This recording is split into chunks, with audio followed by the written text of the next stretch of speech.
Mayor, well, that will work. Go ahead and take that. Yeah. Okay, I was prior military and I moved here about 2.5 years ago, and my biggest ordeal here is I never hear anything about community events.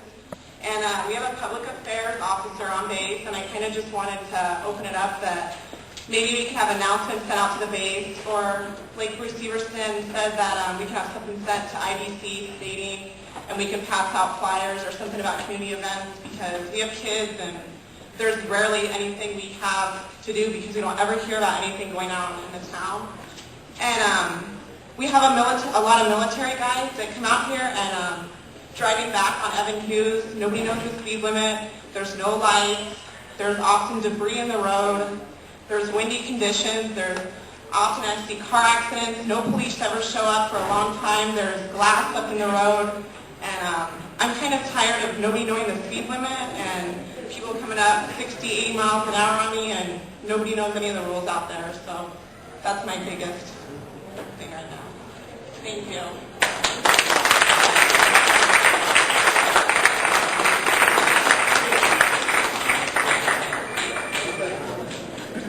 Okay, Ruben Rodero, please.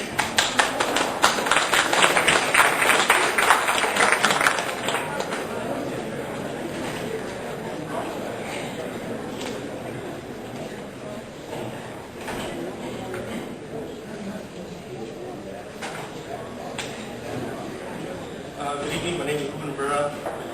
I've always been a kid here at Centro. I'm here for the obvious. Actually living for backup.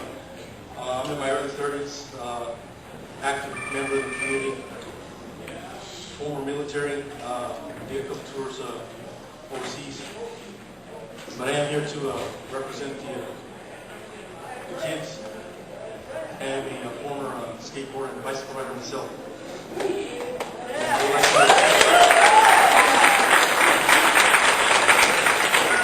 would like to represent them in the future as productive citizens of the community. I understand that some of these projects that the council has seen, I'm very impressed myself.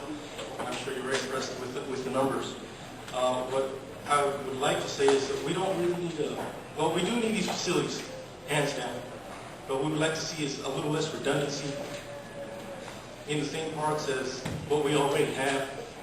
The generations have changed, some of the sports have changed, and some of these kids, you know, they've developed in other sports.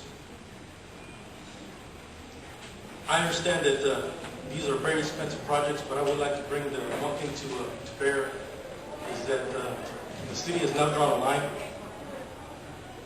stating that these kids will be fined and taken to the parents for violating rules, regulations, give tickets. But we haven't given those kids any alternative. Where are they to go? You give them these tickets and they have no other place to go. Even the officers say, we have no other place for them to send them.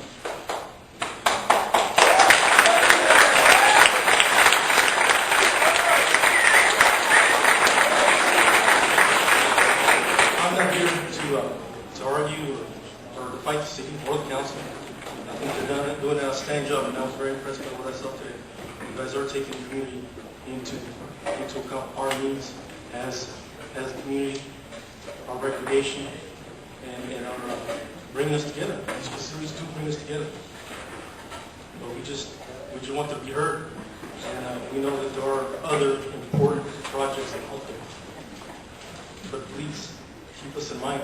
It's just a matter of time before ECPD and when these kids get into a chase, whether it's 100 yards or across the parking lot, and when these kids get hit, how much is that going to cost the city for a loss of $1 million, $2 million, $8 million?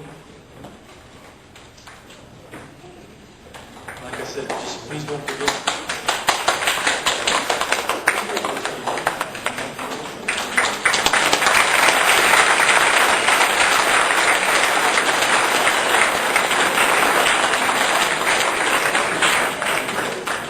Roland Bridger.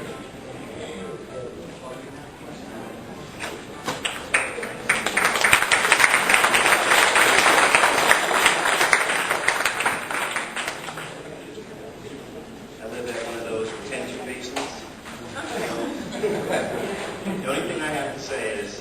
before you do anything, make sure you talk to the residents that have been living there for the last 20 years. We went into partnership with the police department. We have a neighbor watch there. We go and clean up the parks when the winds blow. We clean up the parks when people go there to use it, what we call a park with a retention basin. When people leave their bottles and cans and trash, we clean it up. From the time I get up at 4 in the morning and go to my walk, I'll walk through the park and pick up the trash, and I see neighbors do the same. Also, you have people who live in corner residence right here at the park, and they get inundated by cars. That place, that retention basin right now has grass in it, and it's kind of like self-regulated. When it gets dark, people leave. There's no toilets, there's no basketball hoops, there's no fountains, there's no runways. So people use it when they get thirsty, they go home. Or they bring a cooler. Or they go to the bathroom, they go home. So the residents get a break. Usually the people use it as small kids, t-ball, mini soccer, mini football. Sometimes you'll get a kids party in there. But right now, we're maintaining it. But if it gets any larger, we're going to kick up a dust storm. And the thing about the rocks and stuff, the one thing that retention basin does do with grass is keep the dust from coming into our neighborhood. Okay? So whatever you do, at least get some kind of feedback from the residents, because we're the ones, not the people who are coming in. We are the ones that are going to be impacted. We live there. Okay? Thank you.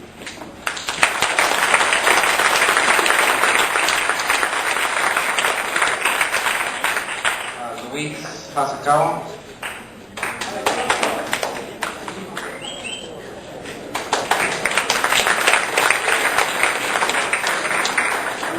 Hi everyone, I'm Louis Hasakawa. I've been an avid skateboarder for quite a while now.